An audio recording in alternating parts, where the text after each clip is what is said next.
আসসালামু আলাইকুম, কেমন আছেন সবাই? আজকে আমি বানাবো পাকা চাল কুমড়ার মোরব্বা। তার জন্য আমি একটা পাকা চাল কুমড়া নিয়ে নিয়েছি। চাল কুমড়াটার উপরের অংশ সাদা ছিল, এটাকে আমি ধুয়ে নিয়েছি, তাই এটা সবুজ দেখাচ্ছে। তো চলুন শুরু করা যাক। প্রথমে চাল কুমড়াটাকে আমি কেটে নিয়েছি টুকরো টুকরো করে। এখন এগুলোকে ভালোভাবে কাঁটা চামচের সাহায্যে কেটে নিতে হবে।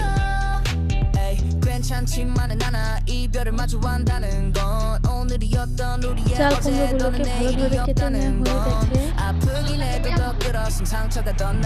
এখন এই কেটে নেওয়া চাল কুমড়োগুলোকে আমি 6 থেকে 7 ঘন্টা চুনের পানিতে ভিজিয়ে রাখবো। সবগুলো চাল কুমড়া আমি ভালোভাবে পানিতে ভিজিয়ে নিয়েছি।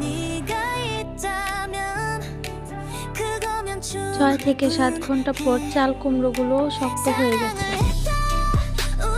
এগুলোকে ভালোভাবে ধুয়ে নিতে হবে যাতে এর ভিতরে কোনো চুন না থাকে। চাল কুমড়োগুলোকে এখন সিদ্ধ করে নিতে হবে। খেয়াল রাখতে হবে যাতে চাল কুমড়োগুলো পুরোপুরি সিদ্ধ না হয়ে যায়।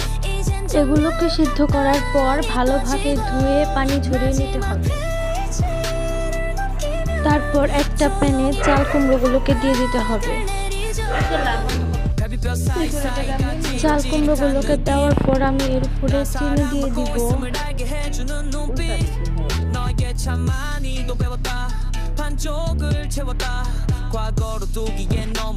চিনি দিয়ে আমি এগুলো ভালোভাবে নেড়ে নিচ্ছি।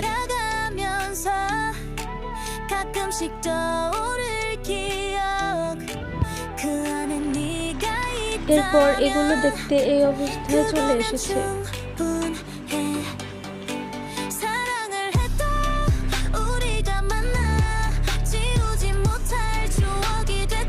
এগুলো ভালোভাবে জাল দিয়ে এর পানিগুলো শেষ করে নিতে হবে।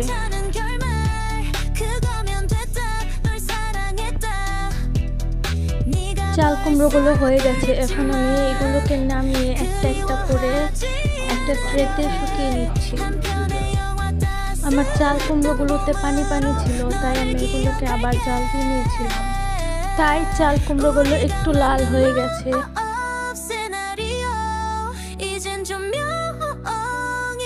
দেখুন আমার মোরব্বাটা তবুও পারফেক্ট হয়েছে। আমি আপনাদের একটা ভেঙে দেখাচ্ছি।